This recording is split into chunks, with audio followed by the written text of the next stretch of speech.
Ponto de Vista. Apoio Grupo Mendes.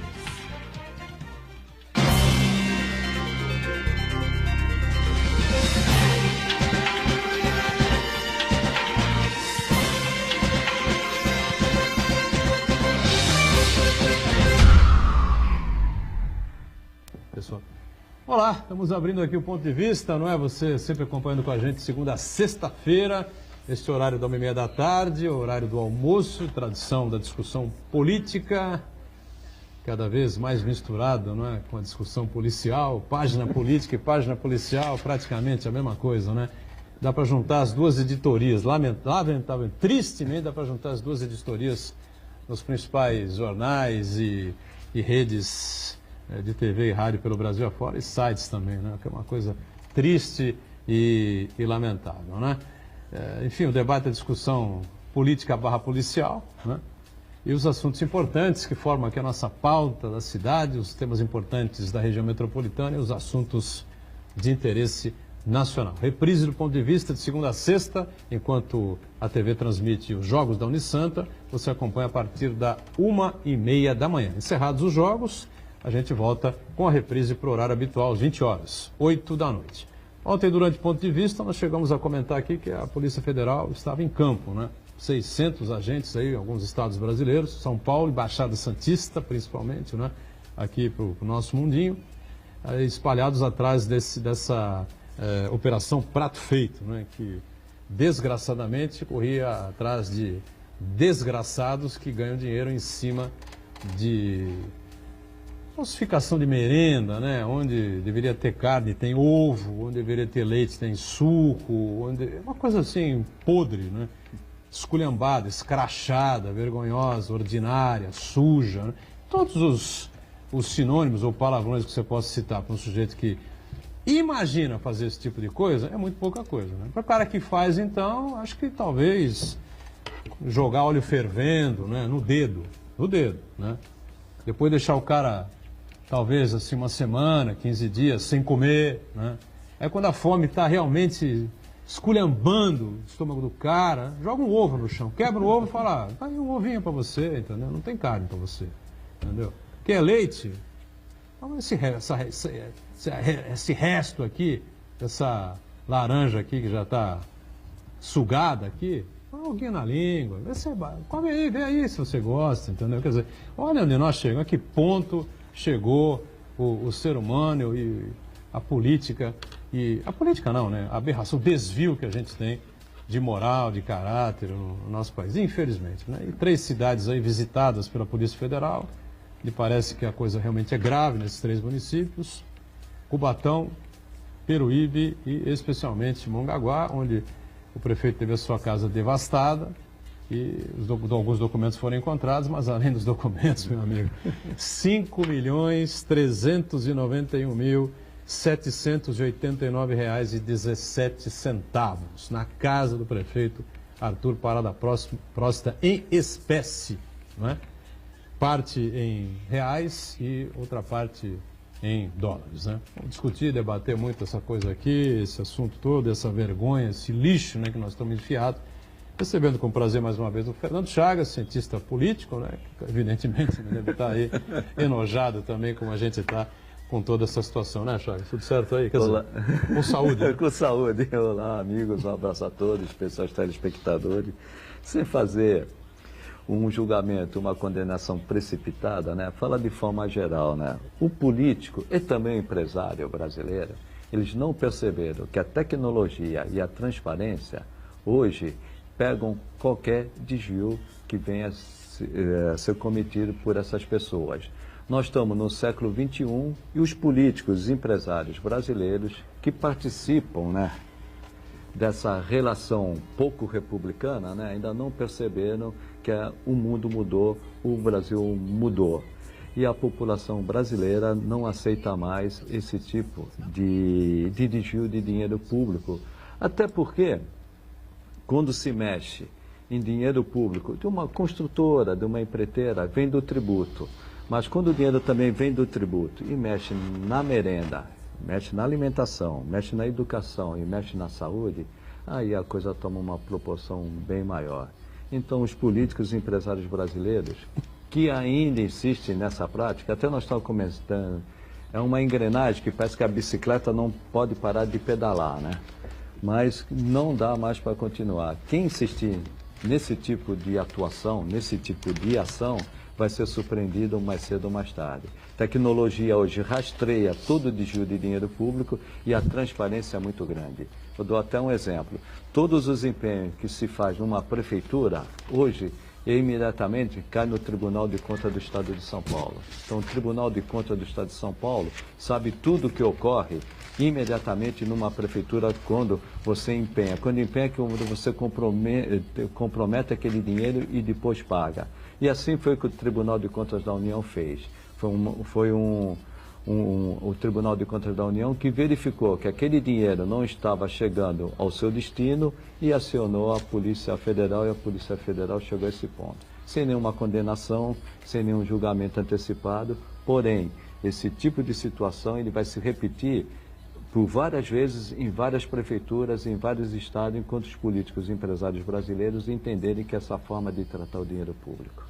Muito bem. Enquanto eu acendo a fogueirinha aqui do lado, aqui, para ver se o pessoal consegue raciocinar melhor. A coisa aqui tá brava hoje, velho. Tá saindo gelo aqui pelo céu aqui, no teto. Não tá fácil. O nosso cientista político, também cientista político, Rafael Moreira, também participa com a gente em mais essa edição do Ponto de Vista. Tudo bem, Rafael? Com certeza absoluta. Não era essa política que a gente gostaria que você se aperfeiçoasse como o Chagas também, né? Mas é o que temos para hoje. Boa tarde, Boturão. Boa tarde, Fernando. Boa tarde, Marco. Boa tarde a todas e todos que nos assistem. De fato, assim, quando a gente entra para o campo da academia, para a ciência política, a gente sempre espera que a gente vai encontrar, né, aquele objeto de estudo, né, que está ali redondinho, fácil de ser estudado, mas conforme a gente vai evoluindo nas pesquisas e no próprio campo, a gente vai vendo que a coisa não funciona muito bem assim. A gente sabe que no Brasil há uma enorme, assim como o Fernando colocou, né, uma enorme falta de espírito público por parte dos mandatários, há uma enorme falta de republicanismo até da parte deles, até de responsabilidade também pelo cargo que ocupa, pelos cargos que ocupam e também com seus eleitores, né, que são aqueles que colocam eles no lugar. Mas eu acompanho um pouco o argumento do Fernando, assim, a gente fica feliz pelo menos que há mecanismos de controle cada vez mais espalhados aí e que as pessoas cada vez mais têm acesso, né? E esses mecanismos de controle, transparência, acompanhamento, vem desde o período eleitoral, né? Quando você tem uma eleição sendo disputada, esse ano a gente tem eleição até, as pessoas podem ir no site do TSE e ali é super fácil de acessar hoje em dia. O site ficou muito mais inteligível, muito mais fácil de qualquer pessoa acessar e ver quais são as pessoas que estão doando para aquele determinado candidato, enfim, de onde vem a fonte de renda dele, enfim, a coisa fica muito mais fácil. E esse tipo de mecanismo de controle, de acompanhamento, também se dá ao longo dos mandatos desses parlamentares, né? Daqueles que estão no cargo hoje em dia, não só parlamentares, né, mas também prefeitos e tal. Então, por exemplo, se tratando da Câmara dos Deputados, eu sempre sugiro a página do Congresso em Foco, que é uma página muito bacana, que é feita por uma série de jornalistas, muita gente que acompanha o Congresso no seu cotidiano e coloca ali, eles até avaliam os parlamentares, né, a atuação dos parlamentares, indo muito além daquelas avaliações que são até meio básicas, né, com a frequência que eles têm nas sessões, etc., fazendo uma avaliação um pouco mais profunda, né, mostrando se os projetos que eles apresentam têm uma certa profundidade, se tem alguma relevância, se não tem o menor impacto, enfim. É uma dessas páginas que eu sempre sugiro para as pessoas para acompanharem um pouco quem são aqueles que tiveram nosso voto em 2014 e mais uma vez agora em 2018 podem vir a pedir mais uma vez o seu voto no caso daqueles que tentam a reeleição. Então fica sempre essa sugestão que eu faço. Marco Santana lá na ponta, atento aí às redes sociais, as transmissões aqui do Ponto de Vista e a sua participação com a gente aí também. Tudo bem, Santana? Tudo bem, boa tarde a todos. Boa tarde especial que nos acompanha em casa. A legislação brasileira estabelece a presunção da inocência. Então, o prefeito, por enquanto prefeito de Mongaguá, ele tem todo o direito e, na verdade, o dever de explicar com argumentos convincentes a origem desses mais de 5 milhões de reais. Vale lembrar que Arthur Parada Próstida exerce o seu 5º mandato como prefeito de Mongaguá. Além dessa questão da merenda, é possível também que outros contratos também possam estar vinculados a essa questão. Então, o prefeito... Não dá para a gente garantir, né, que esse valor, esse dinheiro que estava na casa dele, é originário da merenda, né? Da merenda, Único e exatamente. exclusivamente Exatamente, da merenda. por- até Exato, não porque- dá. Por enquanto não dá. O município de Mongaguá tem um orçamento muito pequeno, que depende fundamentalmente de repasses de verbas estaduais e principalmente federais. Então, é um município muito frágil. Então, o impacto desse tipo de denúncia no município pobre é maior ainda, né? O que impressiona é que o dinheiro do tributo, ele normalmente, ele vai para obras públicas, e para manutenção da cidade, e para pagamento do funcionário. E durante muito tempo teve essa cultura, que obras públicas, né, se desviava dinheiro. O que assusta hoje é que eles não estão se limitando, não estou dizendo nesse caso específico, já há outros escândalos de merenda. E Sim, que estão envolvendo o presidente da Assembleia, essa coisa não toda. vamos especificar ou dar nome, Quer dizer, no geral. Se aperfeiçoou de tal maneira que agora também está atingindo a saúde e a educação. Aí você vê pronto-socorro no Brasil inteiro, cheio. Unidades de saúde cheias. Você vê no Brasil inteiro falta de creche, não de ensino fundamental, ensino fundamental drama da tem. habitação. Drama da habitação. Então você, aquele esquema que era... Saúde de baixa qualidade, de os baixa professores não ganham qualidade. nada. E eu vejo uma origem nisso tudo. Quando o dinheiro é do caixa da prefeitura, é muito mais difícil você desviar. Esse desvio ele vem porque o dinheiro se concentra, 60% da arrecadação dos impostos ficam com a União, 25% com os estados e 15% com o município. Os municípios, como você falou, municípios pequenos, não se sustentam com a própria arrecadação.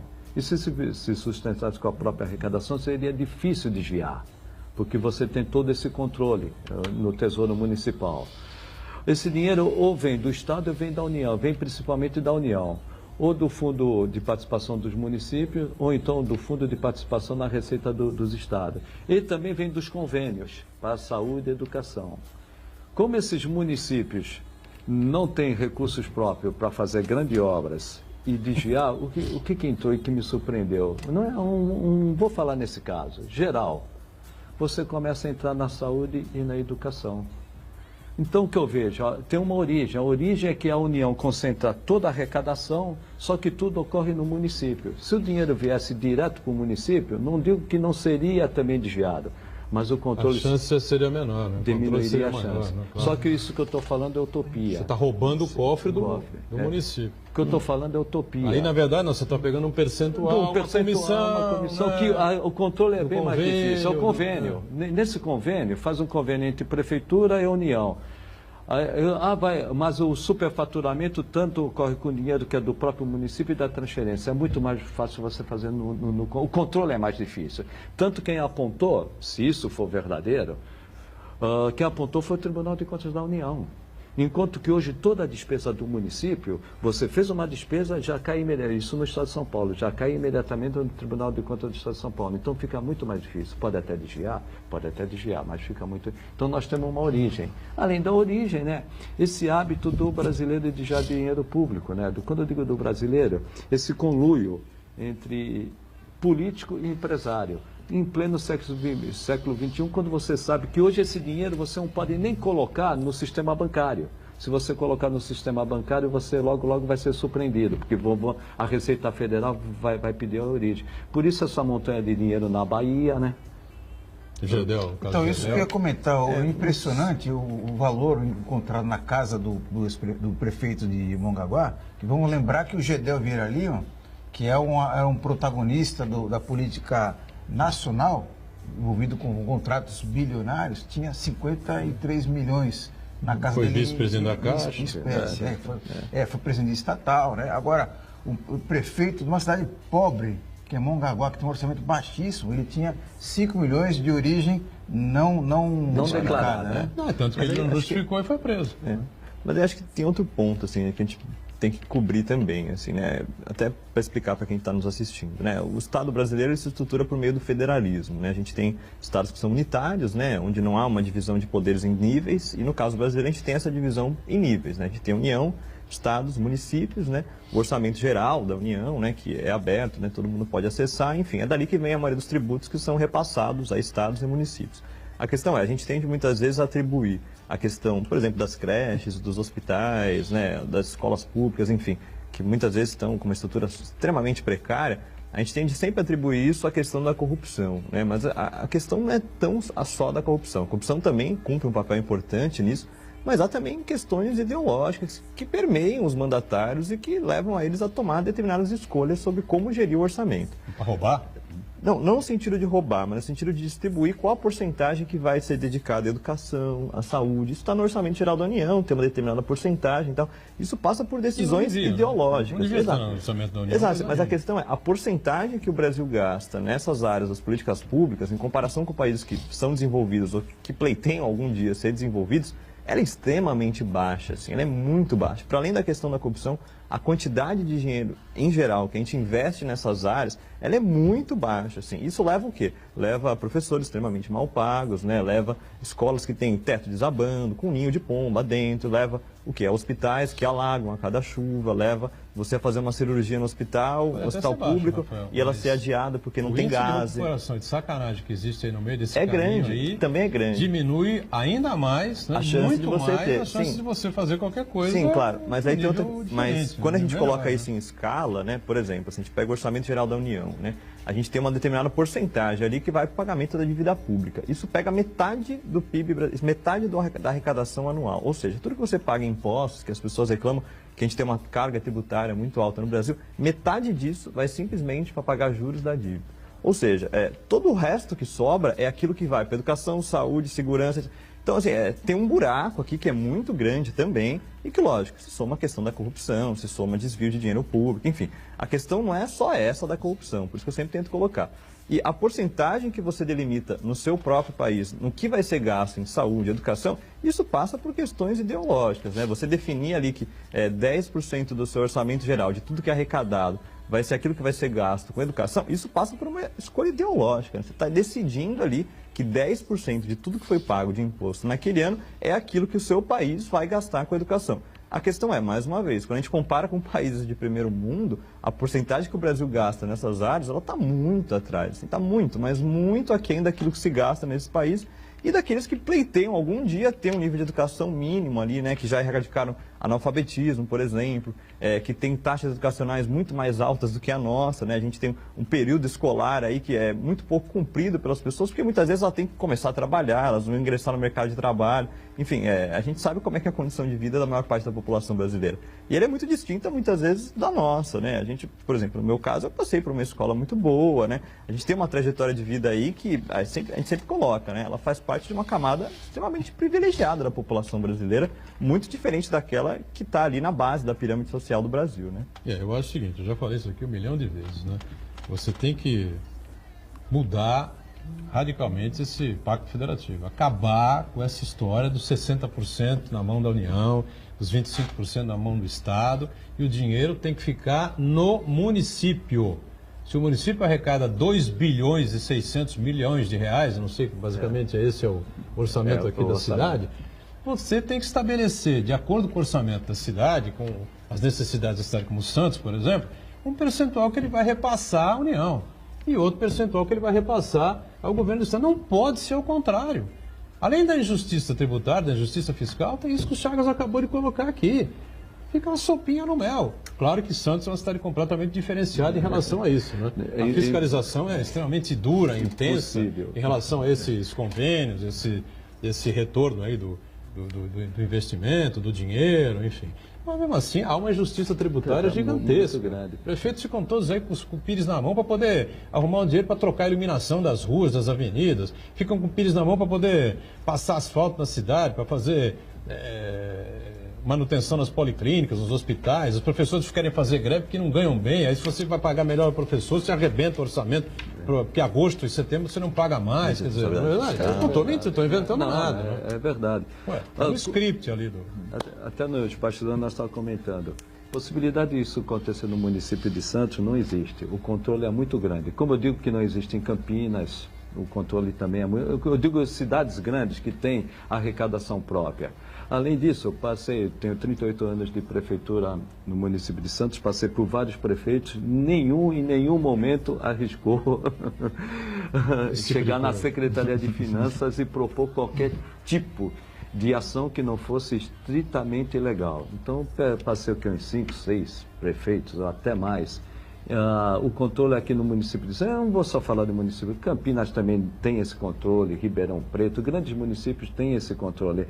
É muito difícil, até porque eu já falei, né? Hoje cai tudo automaticamente no Tribunal de Contas do Estado de São Paulo, e antes disso o controle também era muito rigoroso, se tornou mais rigoroso ainda. Mas eu concordo com ele no aspecto, com o Rafael. Eu sempre discuto isso. O problema nosso maior não é a corrupção, é também a corrupção. O nosso problema é gestão. Agora, para a gestão, vou voltar naquilo que eu acho uma utopia. E todo mundo debate reforma política, reforma tributária, reforma disso, reforma... Ninguém fala em reforma do orçamento. Nos municípios... Nem do ser humano. Né? Nem do ser humano. Nos municípios... Acho que era a primeira de todas. Né? Nos municípios, se tanto, no caso do município de Santos, restam apenas 8% de 100% para o gestor administrar. Todo o resto, todos os outros 92% estão vinculados às despesas, ao orçamento. Dá um exemplo. O município de Santos não pode gastar menos de 15% dos impostos, gasta 21%. Não pode gastar menos de 25% em educação, gasta 28%. Não pode gastar mais do que 50%, isso no limite prudencial, 51,3%, gasta 48, 49. Para o gestor público, no município como Santos, o tamanho de Santos, para fazer essa administração daquilo que ele está livre, que a gente chama de liberdade para gastar, só resta 8%. E assim se estende para os outros municípios do tamanho de Santos até maior do que Santos. Eu só vejo uma saída para e ninguém debate isso. É fazer uma reforma orçamentária. Ninguém fala em reforma orçamentária. Enquanto nós não fizermos uma reforma orçamentária, que aí eu acho impossível, pelo que você falou, nós vamos ter que tirar dinheiro da União e pôr para o município. Nunca. Segurar o dinheiro do município. Nunca a União vai fazer isso. Até pelo que ele falou. A União tem que gerir não só os seus gastos, distribuir também... Mas aqui tá, a União não tem que gerir nada. Mas ele não vai abrir... Cortar o patrimônio, SPU, por exemplo. Que SPU?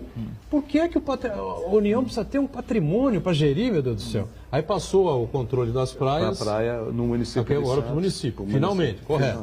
Aí o porto, a encrenca enorme que não acaba nunca. Os interesses do porto, a gestão da Codesp, enfim, com os interesses do município, os interesses da cidade. E aí fica aquela coisa que eu inventei aqui, não é?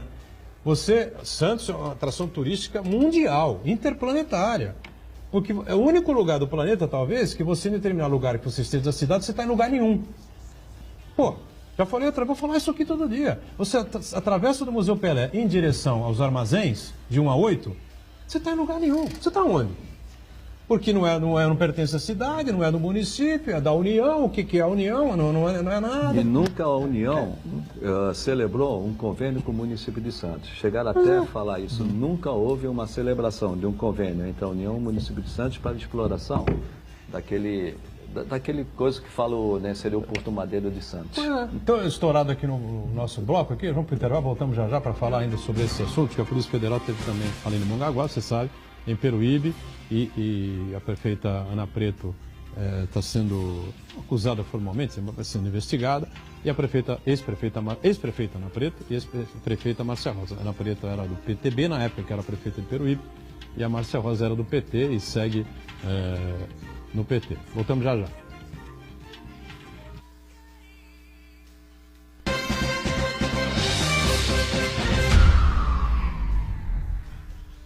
Existe um lugar em Santos onde você encontra os empreendimentos mais fascinantes da região. Um lugar amplo, aconchegante, feito para oferecer o melhor atendimento para você. Um lugar que reúne as melhores opções residenciais e comerciais nos bairros mais nobres de Santos. Um lugar que a gente nem precisava dizer, porque você já sabe. Central de Vendas Grupo Mendes, Rua Guaiaó 55, Aparecida. Venha fechar um bom negócio para abrir as portas do seu novo lugar. Caminhos das Boas-Vindas para um novo tempo. Nova entrada de Santos Sistema Viário.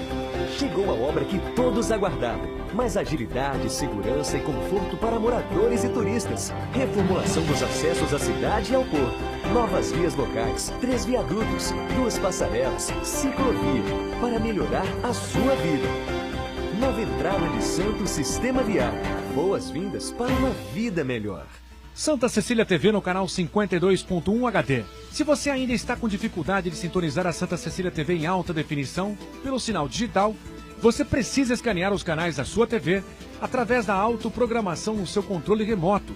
É bem simples e você sintoniza os nossos programas com qualidade digital de imagem e som sem pagar nada por isso. Santa Cecília TV 52.1. Escaneie e sintonize a maior programação regional da sua TV em alta definição.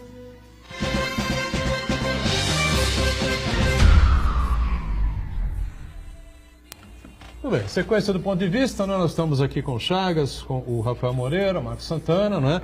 E a gente se segura aqui, né, para falar determinadas coisas, porque, olha, é brincadeira, viu, cara? Meter a mão na merenda. O que disse a delegada da Polícia Federal ontem, né, das gravações apreendidas pela PF, um empresário dizendo lá, eu não sei quem estava do outro lado da linha, nem sei quem é o empresário, né, porque ela não abriu ainda. Futuramente, mais alguns dias aí, essas gravações deverão estar aí liberadas para a mídia, né? Mas o cidadão dizendo para o outro, fala, escuta, que se dane a carne da molecada, tira a carne, pô, bota ovo, né? Ao invés de leite tinha suco, provavelmente suco velho já, né? Com data de validade vencida, né? Essa coisa toda, né? E faz lembrar o outro lá, lembra aquele outro lá que foi prefeito de São Paulo, que ia revolucionar a cidade, lá, acelera e tal, não sei o quê, e largou a cidade e queria dar ração para as pessoas, ração humana, né?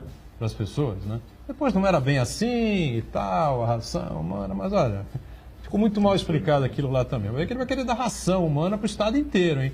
Cuidado lá com aquele cara lá, com o tal do Dória, hein? Cuidado.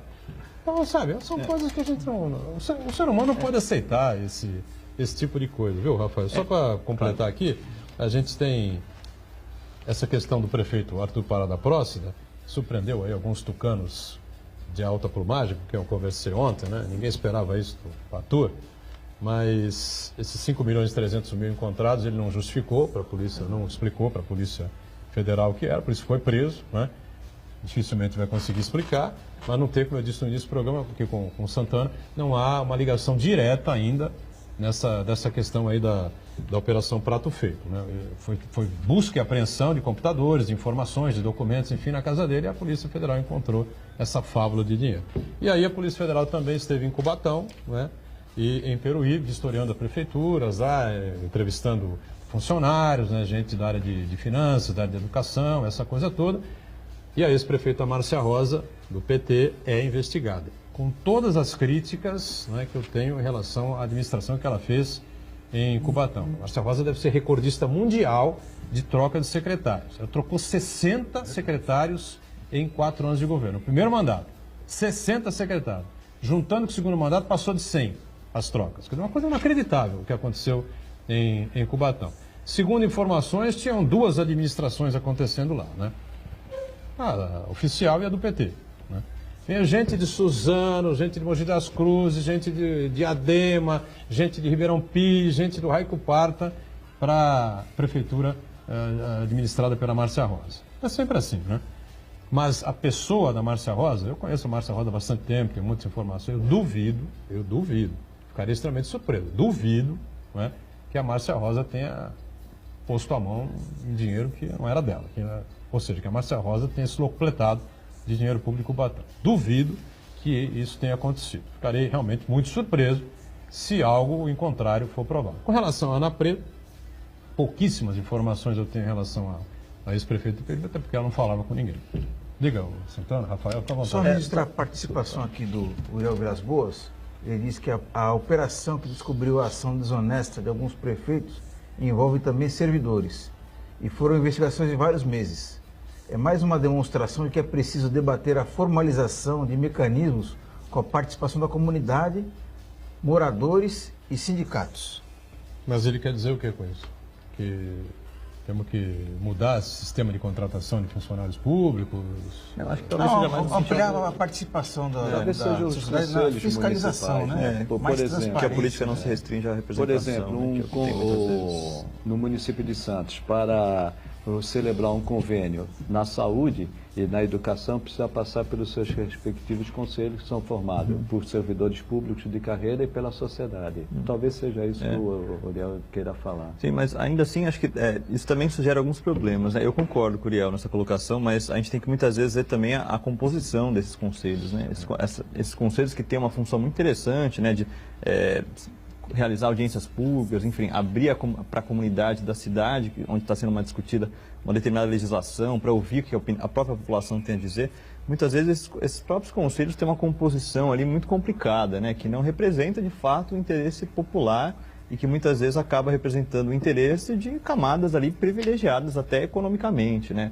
Não se dá uma representação efetiva de alguns setores da sociedade civil. Por exemplo, há muito pouca representação de movimentos sociais, né? Num país que, por exemplo, tem um déficit habitacional gigantesco, né? Os próprios conselhos de habitação, moradia, enfim, não levam em conta quem são essas pessoas, né? Estão aí atrás, estão por trás dos números do déficit, né? A questão é essa, acho que também tem outros problemas aí. O Boturão mencionou o próprio Dória em São Paulo. Eu estava pensando um pouco no que o Chagas colocou no bloco anterior, né? Que muitas vezes a gente coloca que o problema é de gestão, né? Eu concordo que, de fato, há muitos problemas de gestão, né? O problema é que sempre que a gente coloca que o problema principal é a gestão, isso faz com que surjam aí a cada eleição candidatos auto-intitulados gestores, como é o caso do Dória, né? Que aí usam isso como uma estratégia de marketing político, como se não tivessem qualquer ideologia por trás deles, né? Dizendo que, olha, o problema é meramente de gestão, é simplesmente tirar o dinheiro daqui, colocar o dinheiro aqui, tirar aqui, o problema é simplesmente esse. Quando de fato não é, assim como eu falei, assim, todo mandatário, toda pessoa que concorre a um cargo público, ela está premiada por uma ideologia. E as escolhas que ela faz de gestão, de onde colocar o dinheiro, se é aqui, é ali, isso perpassa a ideologia da pessoa, né? Então não é uma mera questão de colocar o dinheiro aqui ou colocar ali. Isso perpassa por escolhas, por valores que você tem. Você identifica numa figura como o Dória, por exemplo? O empresário, o direitão disfarçado, é isso? Eu acho, assim, uma pessoa que acha que o setor privado é aquele que resolve todos os problemas de uma sociedade num país extremamente desigual, né, onde a gente tem uma desigualdade abissal e acha que simplesmente a iniciativa privada é aquela que vai solucionar os problemas de toda a população da sua cidade ou do seu estado. Ele também tinha outras questões, assim, né, ele claramente tinha pouca bagagem teórica, intelectual, de conhecer a própria cidade que ele estava governando, né, e era claramente uma plataforma também que já se colocava para esse ano como governador, apesar de ele ter reafirmado várias vezes durante a campanha, dizendo que não, assumir para assumir durante 4 anos, vou ficar... Isso estava muito claro já nos bastidores, e a gente colocava isso, falou, gente, leve em conta que ele não vai ficar 4 anos de mandato, ele não vai cumprir, estava muito claro, assim. Você acha? É a estratégia... Onde você identificou isso? É a estratégia do PSDB nos últimos 20 anos, assim, por mais que ele falasse, gente, a coisa que ele quem fala... inventou o Dória foi o Geraldo Alckmin, né? Sim, uma estratégia de derrubar toda a ala que o pressionava lá, que o enfrentava dentro do diretório estadual do PSDB, enfim, e ele ficar soberano. Até é absolutamente natural, uma estratégia. Né? O Dória topou, fechou com ele, foi que ser o prefeito de São Paulo. Sim. Mas só o Dória interessaria deixar a cidade. Sim, né? claro. Então a estratégia dele, Dória. Não, mas a questão da estratégia do partido também, sim, do partido também. O partido usa essa estratégia desde meados dos anos 90 para usar a eleição paulistana para lançar quadros paulistas para o governo do Estado. Assim, essa tem sido a estratégia do PSDB desde os anos 90, né? O Alckmin começa a surgir a partir daí também, né?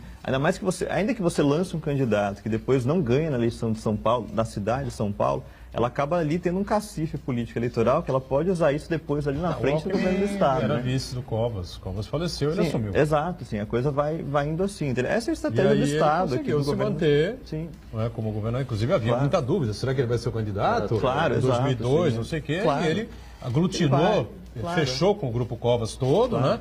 E todo mundo o apoiou e saiu a reeleição. Porque chega na hora H, justamente assim, chega na hora H, a eleição de São Paulo ela acaba balizando muito da disputa estadual, né? Então era muito claro que o PSDB de São Paulo tentava ali gestar um quadro, né, para que depois uma prefeitura petista em São Paulo, que é a prefeitura do Haddad, tivesse um quadro paulistano, né, do PSDB, para que depois continuasse a se perpetuar no governo do Estado. A gente não pode esquecer que o governo estadual está na mão do PSDB desde 94, né? E a estratégia sempre passa pela capital paulista, né? A capital paulista, ela baliza um pouco dessa disputa estadual que vem sempre 2 anos depois. Então estava clara essa estratégia ali, por mais que a gente dissesse, olha, o PSDB está em busca de um quadro para as eleições depois de 2018, para quem vai continuar o governo do Estado, porque já estava claro também que depois que a Aécio Neves começa a se degringolar, né? A imagem dele começa a se desgastar, eles estavam de um quadro paulista para disputar a presidência nacional. A presidência nacional com o quadro paulista, concordo então, plenamente. Claro, então Alckmin já vinha dali. A sucessão de Geraldo Alckmin, na cabeça de Geraldo Alckmin, não era João Dória. Não era João Dória. Mas ainda assim, claro, ele tentou matar Matarazzo, né? Ele saiu, a etc. sucessão de Geraldo Alckmin é o atual governador. Era isso que passava pela cabeça dele. Claro. Márcio França, governador, com um Tucano de vice. Durante 4 anos. No 4 anos seguintes. E 4 anos seguintes voltaria o PSDB. Natural. No caso específico. Mas a questão é um Rafael, partido grande, né? Isso passa pela decisão nacional do partido também. No né? caso Então, específico, Rafael, do Dória, eu concordo com você, ele sempre pretendeu coisas maiores, era uma ponte. Mas isso não passava, no meu modo de entender, Rafael, pelo Alckmin. passava pelo partido, eu acho. Mas Não, né? passa pelo Que nem o partido. Eu acho que foi um voo solo que ele tentou, ele foi na fila. O que eu vejo, né? Isso também, isso concordo. O que eu vejo, tanto é que ele não pensava, Concordo, o Dória não concordo. pensava no governo do Estado. Ele pensava, ainda pensa. Sim, Presidência. Claro, Ele concordo. não descartou ainda. Eu concordo. Um voo solo. Não, nisso eu concordo. Nisso aí eu acho que essa furada de fila do Dória, ou tentativa, pegou de surpresa o Geraldo Também. Alckmin. Pegou o Geraldo Alckmin de surpresa, evidentemente. Mas A a gente não pode- cabeça do Furada Geraldo de tava fila na- para não falar furada de olho. Né? Sim. Mas Mas a a geral questão estava focada no Márcio, entendeu? Sim. Vou amarrar essa situação toda. O Márcio é um cara habilidoso. O Dória fica na Prefeitura de São Paulo, me dá sustentação aqui. O Bruno, vamos discutir a questão do Bruno Covas e tal, que é um quadro importante do partido. Claro. Tem um grupo forte já que o apoia, muito né? tempo, né? Há muito tempo, enfim, né? E vamos discutir e tal. E o Márcio vai para o governador, Sim. palanque único, PSB, PSDB Claro, e tal. claro. E, infelizmente, o governador não teve a condição de Claro. levar avante essa estratégia que ele tinha, né? E muito por conta do trair a Dória, né? Que foi na garganta dele, foi traído. Mas ainda assim, essa própria questão do voo solo dele, que eu concordo, assim, que vocês colocaram, tinha uma missão pessoal dele que era maior que o governo do Estado. Sim. Mas isso também passa, em algum momento, por uma estratégia partidária. Chega um momento ali que ele está muito bem nas pesquisas e Alckmin está muito ruim, que o partido começa a abraçar muito mais ele do que Alckmin, né? Isso aconteceu ali no ano passado, quando ele já começa a sinalizar e viajar pelo Brasil inteiro, se colocando como pré-candidato à presidência, que o próprio partido já começa a abraçar ele como sendo aquela figura nova, outsider, gestora, etc., que a gente sempre cita aqui. E o cara sai Isso da também Prefeitura passa de por uma São estratégia Paulo? O que partidária. que ele vai Sim, aí ele apresentar? degringola Ele depois. pode apresentar né? o Não, Estado. Sim, claro. O que ele vai apresentar Sim, ao claro. Estado? Né? Claro. Ele vai apresentar ao Estado, ele vai fazer como fez Mário Covas, como fez Alckmin, como fez Serra. Como fez Montoro já atrás, Eu sou, né? Nada eu muito sou do diferente. mesmo partido, porque não sei o quê. Mas não é isso que ele vai ser cobrado. Ele vai ser cobrado pelo que ele deveria ter feito em São Paulo e não fez. Ele No município de São ficou Paulo. 1 ano e 3 meses. Sim. Dá o exemplo muito típico. pouco, O próprio governador Márcio França, no dia que caiu o prédio lá no Largo do Paissandu, aproveitou o gancho e largou-lhe a borracha. Ele falou, que cidade linda que é essa aqui que o cara falava lá. Cidade linda que cai o prédio, cidade linda que para isso, o trânsito E pro paulistano? tem enchente, tem não sei o quê. Não, nada disso, vamos encarar a realidade e tal, não sei o quê. E É para o verdade paulistano, as pesquisas mostram isso, ele tem a mesma impopularidade do baixo, Haddad no mesmo muito baixo, período.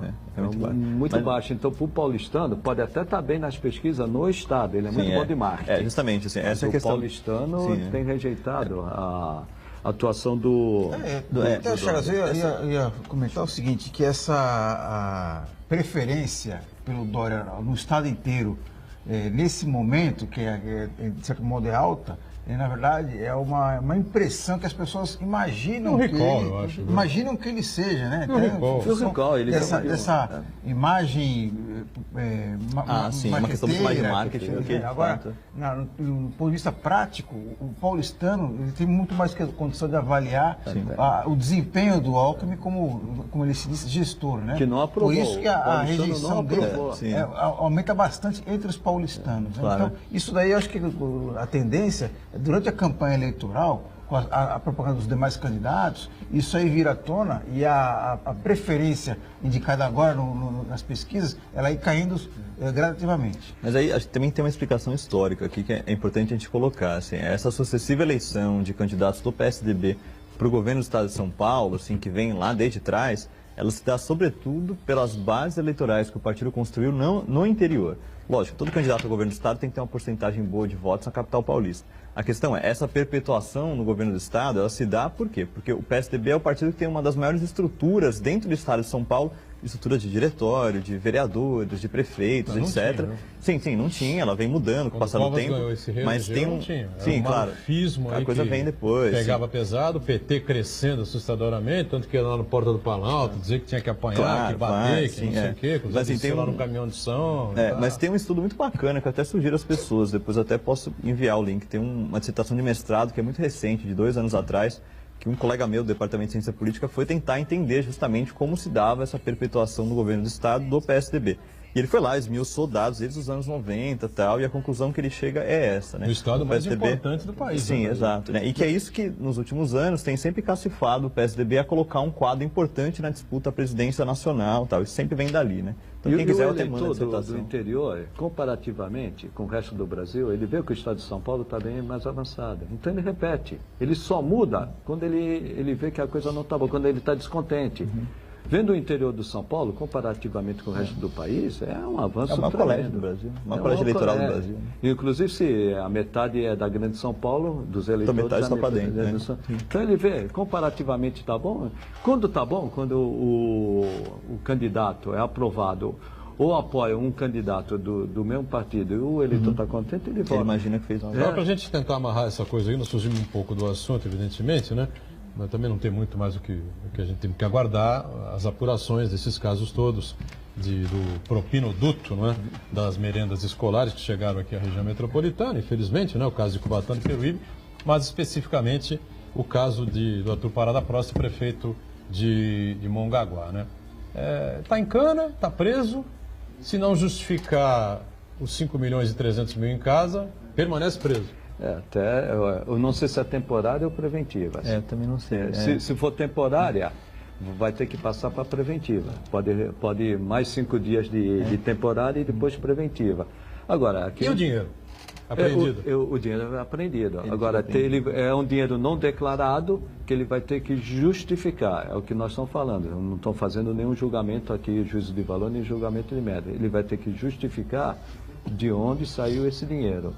E se ele não justificar, a tendência é se tornar preventiva, até para não atrapalhar as investigações, porque um dinheiro desse tem que rastrear como chegou.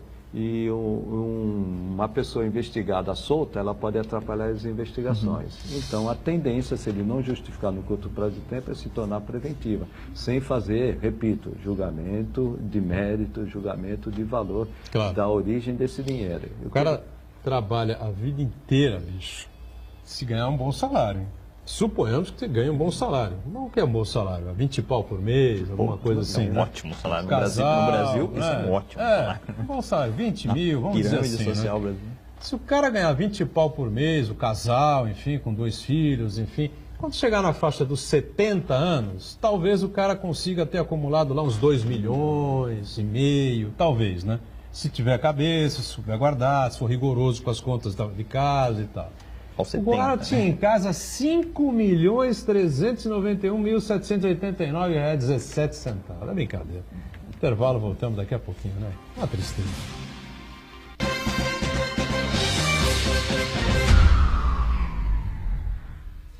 Existe um lugar em Santos onde você encontra os empreendimentos mais fascinantes da região. Um lugar amplo, aconchegante, feito para oferecer o melhor atendimento para você. Um lugar que reúne as melhores opções residenciais e comerciais nos bairros mais nobres de Santos. Um lugar que a gente nem precisava dizer, porque você já sabe. Central de Vendas Grupo Mendes, Rua Guaiaó 55, Aparecida. Venha fechar um bom negócio para abrir as portas do seu novo lugar.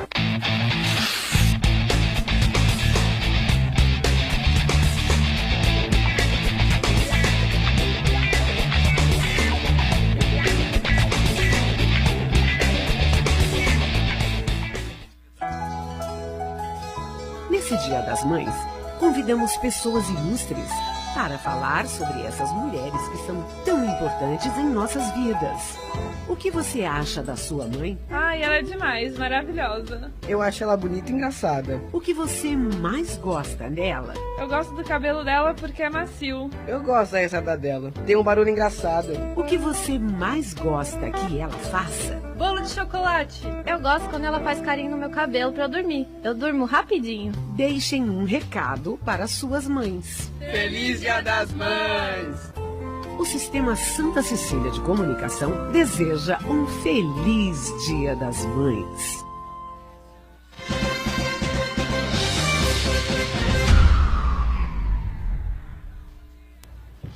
Muito bem, sequência aqui do ponto de vista, né? E, claro, eu vou aproveitar a sequência aqui com o Rafael, que é um jovem e ainda esperançoso cientista político, né? Claro, tem que ser, evidentemente, né? Se o jovem não tiver esperança. A luz no fim do túnel tá esse fiapinho assim, mas o cara, se com a idade dele o cara não tiver, pode aí, ser o trem, sinceramente, né? A luz no fim do túnel pode ser o trem, né? Pode ser o trem, né? Vamos agora. Bom, o VLT. O VLT, enfim, que é mais leve, né? O Chagas e com o Santana aqui com a gente também. Eu tenho uma tese. Né? Eu acho o seguinte, esse negócio de cadeia, prender o cara, não sei o quê, claro, tem que encana, evidentemente, né?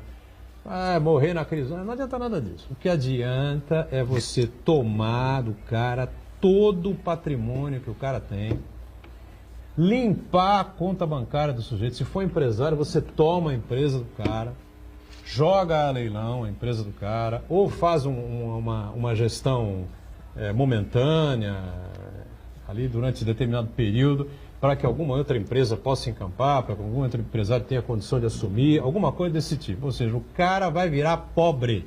É a única saída. Porque 2 anos de cadeia, o Odebrecht aguentou lá. Lógico que o cara ficou ruim, lógico. Ninguém vai dizer que foi uma beleza. Que lindo, ele adorou ficar na cadeia. Nada disso.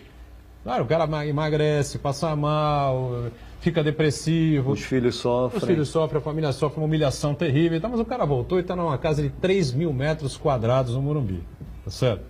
Então, na minha opinião, a única saída para o sujeito ter medo de roubar o dinheiro público, né? Dinheiro dos impostos, dinheiro da merenda, dinheiro da saúde, roubar o hospital, né?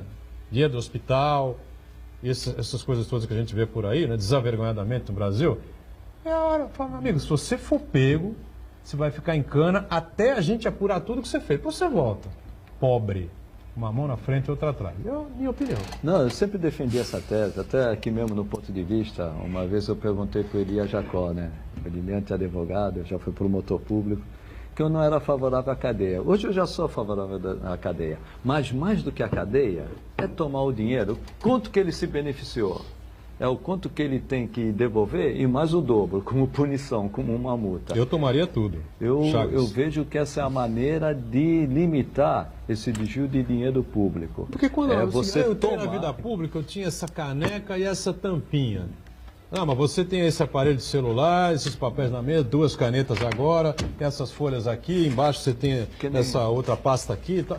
Não interessa. Eu acho que o governo, o poder público, a Polícia Federal, a Justiça, não tem obrigação de ficar vasculhando o que o cara tirou, de onde tirou, quando foi. É tudo. Acabou. Não interessa. Mas eu ganhei honestamente. Problema seu. Nunca você devia ter se metido a roubar e a fazer sacanagem com o dinheiro do Estado, com o dinheiro do Tesouro Nacional, com o dinheiro de merenda, com o dinheiro da saúde, da educação, nada disso. Não, que nem eu sou mais radical. Recentemente, a ex-presidente do Brasil, fora do país, disse que o Sérgio Moro quebrou 5 empreiteiras. Como que essas 5 empreiteiras enriqueceram? Enriqueceram desviando dinheiro. Mas nem tudo foi. Mas elas se sustentaram desviando dinheiro público. Provou? Devolve e ainda tem que devolver mais uma parte, como punição pelo desvio do dinheiro público, porque aquilo criou um prejuízo danado, deixou um passivo danado para toda estrutura administrativa, estrutura urbana de uma cidade ou mesmo de um país. Então eu vejo. É muito estranho. O Sérgio Moro quebrou as 5 maiores empreiteiras, empresas de engenharia. Isso é muito estranho. É muito estranho. O que ela quer dizer com isso, afinal? Elas hoje... Os delírios hoje elas estão dependendo de operação de crédito, os bancos não dão operação de crédito, porque hoje as empreiteiras não conseguem fazer nenhum contrato administrativo, o que prova que elas viviam de contratos administrativos, elas não viviam de contratos particulares, né?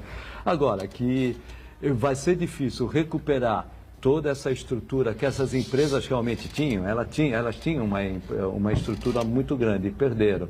E a experiência que elas têm, o know-how que elas têm, vai ser difícil recuperar e encontrar outra, vai ser difícil. Mas foi o preço que nós pagamos por essa situação que nós vimos no passado recente, né? De desvio de novo, de dinheiro público. Só que o desvio de dinheiro público antes estava na construção de grandes obras públicas. Hoje, parece que a coisa se estendeu para merenda, estendeu para a educação, saúde, por aí afora. E repetindo, Rafael, o único problema nosso, eu sempre discuti isso, o nosso problema não é a corrupção, não. Nosso problema é outro, é a administração. Bom, acho que cabe a mim fazer aquela fala esperançosa agora, minimamente, assim, né? Eu sempre costumo apontar que a questão da corrupção, assim como outros problemas que a gente tem que são já até endêmicos no Brasil, eles não são de simples solução, né? Você não consegue numa canetada só, em apenas uma medida, solucionar problemas que são complexos, né? Que perpassam uma série de instituições e tal. Aí a minha esperança, ela vem um pouco assim de alguns aspectos, né? O primeiro deles é que os órgãos de controle no Brasil, eles têm cada vez mais se fortalecido aí nos últimos 20 anos, né? Se a gente para pensar que, por exemplo, a CGU, ela não existia antes de 2002, né? Ela é uma criação bastante recente. O próprio TCU, né, o Tribunal de Contas da União, ele não cumpriu um papel simplesmente simbólico ali até os anos 80. A partir de então ele começa a ter uma estrutura interna, começa a ter quadros muito bons, né? Começa a abrir uma série de concursos, entrar muita gente boa nesse órgão, assim como Polícia Federal também, TSE, enfim. Então, a minha esperança primeiro passa um pouco por isso. Assim, a gente tem órgãos de controle hoje em dia que são muito mais efetivos, muito mais eficientes, eficazes e que cumprem um papel interessante aí num processo, num país que se pleiteia algum dia ser republicano e democrático. Em primeiro lugar é isso. Em segundo lugar, os mecanismos de transparência também têm melhorado, né? Se a gente para pensar que, sei lá, 10, 15 anos atrás, a gente não tinha aí no TSE uma página que a gente pudesse consultar de onde vinha o dinheiro de determinadas campanhas, a não ser depois dessa pessoa já ter sido eleita, muito tempo depois e tal. A coisa agora se dá de maneira instantânea, né? Você está no meio de uma campanha eleitoral, você pode entrar no site do TSE e ver quem está doando para aquela campanha naquele exato momento, assim, de onde está vindo o dinheiro que está bancando a campanha daquele candidato. Enfim, esse é mais um mecanismo de transparência que tem melhorado. Para além disso, assim, a gente tem aí a imprensa cumprindo um papel cada vez mais interessante. Lógico, ela cumpre papéis às vezes complicados, né, de fake news, muitas vezes, essas páginas aí que a gente sabe que tem um conteúdo muito questionável. Mas a imprensa no Brasil, se a gente para pensar que até ali, 78, 79, enfim, a gente tinha uma censura que não permitia que você minimamente colocasse que a sociedade, por exemplo, estava passando por um surto de meningite. São Paulo passou por um dos maiores surtos de meningite no meio da ditadura militar. Ninguém ficou sabendo disso até meados dos anos 80, quando os dados foram abertos, quando acabou a censura, etc. e tal. Se a gente para pensar que isso é impensável hoje em dia, quando o seu município, por exemplo, passa por uma epidemia de dengue e os dados estão ali, né, são colocados muito rapidamente, etc., isso mostra que, olha, a gente avançou em alguns aspectos na imprensa também e isso tem que ser colocado. Para além disso, assim, a gente tem mecanismos, a gente tem aí páginas alternativas, a gente tem uma mídia alternativa hoje em dia que, lógico, mais uma vez fazendo a ressalva das fake news e tal, se a pessoa tem um mínimo de reflexão crítica ali, ela cumpre um papel muito interessante, né? Apontando ali desvios até de verba mesmo, questões de corrupção, enfim, apontando ali problemas que muitas vezes uma parte da imprensa talvez não esteja tão atenta, mas que as mídias alternativas talvez por terem um pouco mais de acesso a alguns dados, algumas pessoas conseguem colocar ali. Enfim, minha esperança vem um pouco disso. Assim, a gente nota que algumas instituições, não todas elas, mais uma vez, mas algumas delas têm sim de fato avançado, né? Para além disso, né, falando da questão das empreiteiras, agora brevemente, que o Fernando colocou, assim, para além da declaração da Dilma, que eu também não sei qual audiência que ela estava falando ali, isso também pauta muito a forma como a pessoa está se colocando, essa relação promíscua que as empreiteiras têm aí com o setor público no Brasil, vem lá desde os anos 70, né? A própria construção da Transamazônica, Ponte Rio-Niterói, enfim, essa série de obras aí dos anos 70 e 80 que tinha essa dimensão gigantesca, essa questão do desvio e tal, já vinha desde ali. Mas é só agora, num período democrático, que a gente ficou sabendo disso, né? Então, ou seja, é mais uma prova de que, de fato, a gente tem avançado sim em alguns aspectos. Independentemente dessas empreiteiras terem quebradas ou não, se tinham desvio de dinheiro público, que quebre, a gente, enfim, Isso não vem ao caso aqui, mas a gente tem avançado, né? Se a gente agora tem acesso a dados, planilhas, se a Polícia Federal tem a capacidade de investigar e liberar uma planilha de quanta gente estava ganhando daquela, isso é indiscutível. Mas, então acho que a minha esperança vem um pouco daí. A presidente Dilma tem realmente mérito que a gente não pode negar com relação a essa coisa aí. A legislação, o fortalecimento da Polícia Federal, isso não dá para negar. Sim, claro, que é o tipo de coisa que muitas vezes as pessoas não ligam uma coisa com a outra. Nunca deveria ter sido presidente da República. A Santana falou para mim aqui, foi ontem ou anteontem que você lembrou essa coisa, né? Dilma cometeu muitos erros. O primeiro erro básico que ela cometeu foi aceitar a candidatura. Essa mulher não podia ser presidente da República nem do chiqueiro da casa dela, meu amigo. Porque não tem articulação política, porque não tem paciência, porque não conversa com as pessoas, porque não atende ninguém, porque dá soco na mesa, porque bate para cima dos seus ministros que estão próximos ou aqueles que são mais distantes, porque fala grosso com o empresário. Porque não é possível. O prefeito, condição sine qua non do prefeito, do governador, do presidente da República, é ter uma paciência... Diálogo. Monumental. Diálogo, conversa o tempo todo. Política, sim. A Dilma, inclusive, foi na gestão dela que muitas leis de transparência foram aprovadas. Sim, a delação premiada. Não se tira o mérito em hipótese alguma. Agora, um ponto eu tenho que ressaltar aqui. José Eduardo Cardoso. A Polícia Federal...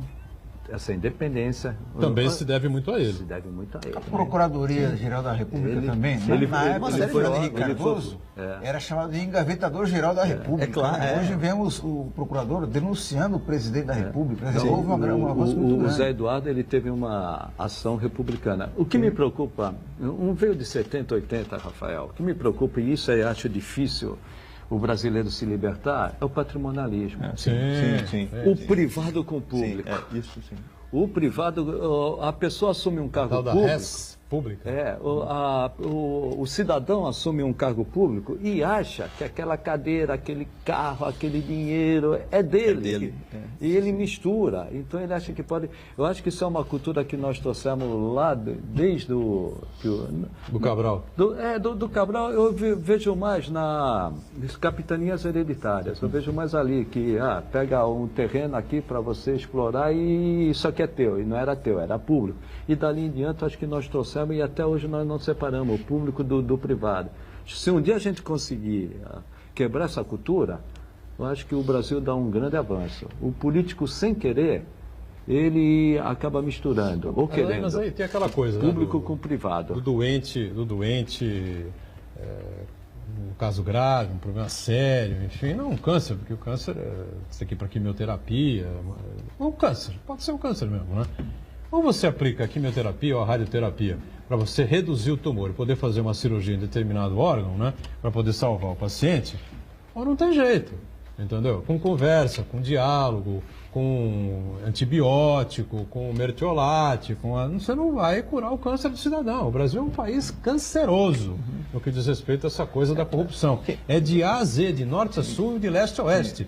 Do PT, do PCdoB, do PR, do PSDB, do PMDB, de todos os P's possíveis e imagináveis, que agora tiraram os P's. Né? É uma coisa cultural como a gente discute aqui há muito tempo. Então, nesse aspecto, eu acho que é preciso você fazer um tratamento de choque mesmo, entendeu? É por isso que eu coloco. Tem que criar uma legislação e dizer que você roubou, foi pego, está provado, você vai ficar pobre, cara. Você vai perder a sua empreiteira, vai perder o que for, o seu patrimônio, vai morar lá junto com aqueles caras que você tinha... Fazer assim, porque os caras não cheiravam bem, que você não gostava da companhia, entendeu? O pessoal que mora mais afastado do centro, urbano, essa coisa toda. Eu acho que é um caminho, entendeu? Se não for por aí... Quer coisa mais antiga, antiquada do que o foro privilegiado? Foro privilegiado. A advogada Thelma Rodrigues, recentemente aqui, sexta-feira, uma coisa aqui, sentada aqui onde está o Rafael, uma coisa absolutamente... Como o Brasil perde tempo, né? Como se perde tempo no país. Discutir foro. Que foro, pô? Tira o foro de todo mundo e acabou, ninguém tem foro. Se o deputado for para a tribuna e arrebentar com você, você vai para a justiça processar o advogado. A questão do foro, assim, acho que ela perpassa um problema... deputado. A questão do foro, acho que ela perpassa um problema que é até um pouco maior, assim, né? A justiça brasileira, ela tem uma atuação que é extremamente classista, né? E isso fica muito claro quando você pega qualquer tipo de dado, né? quando você pega a distribuição racial, por exemplo, daquelas pessoas que estão presas, quando você pega até um exemplo próximo da gente, assim, sei lá, uma pessoa branca e uma pessoa negra na esquina ali com maconha, qual você acha que vai ter mais chance de ser... Exato, a questão da renda também, assim, a justiça perpassa muito um classismo muito forte, mas muito forte mesmo no Brasil, e que se expressa também por meio do foro privilegiado, né? Ele é uma manifestação disso, né? A gente está falando sobre transparência, sobre combate à corrupção. Eu quero fazer um registro aqui, que essa semana foi lançado um aplicativo chamado Detector de Corruptos, né? O pessoal vai lá no site detectordecorruptos.com.br, baixa o aplicativo no celular. Cuidado para ver se está certo. E aí vai ver o político na tela da televisão, ou uma foto, vai lá, tira a foto, escaneia aquela foto, e aí o aplicativo exibe a ficha corrida do político, né? Pois bem, né? Mas é a ficha real? Ou assim, ficha inventada? aí identifica, ela relaciona os números de processos que aquele político tem, né? Então, um amigo nosso, o motorão José Soares Bananinha, publicou no Facebook dele, todo contente, que o Beto Mansur, deputado federal Beto Mansur, ele fez o escaneamento e colocou lá. Aí deu não detectado processo judicial contra esse político na base de dados. Só que não, né, o Bananinha? Na verdade, o Beto Mansur, ele é o campeão de processos no Congresso Nacional, ele tem 47 processos. O mais recente deles é uma denúncia da procuradora Raquel Dodge, agora em janeiro, por evasão fiscal. Então, quer dizer, o Beto Mansur, ele não é ficha limpa. Sim, isso mais uma vez mostra que assim, a gente tem mecanismos que de fato cumprem o seu papel e outros que nem tanto. Assim, né? Então, hoje em dia, acessem diferentes mecanismos. De tudo, né? Você leia sites diferentes, veja emissoras de TV de viés diferentes, essa coisa toda. Isso fica muito difícil. Vamos fechando o ponto de vista, agradecendo sempre aqui ao Chagas, ao Rafael, né? Marcos Santana diariamente conosco, a você que acompanha a gente sempre. 1h30 da tarde estamos sempre ao vivo aqui na Santa Cecília TV com o ponto de vista. Nossa reprise, né? À 1h30 da manhã, enquanto a TV transmite aí os jogos da Unisanta. Depois a gente volta para o horário habitual, 20 horas, 8 da noite. Obrigado, gente. Tchau e esperança, esperança.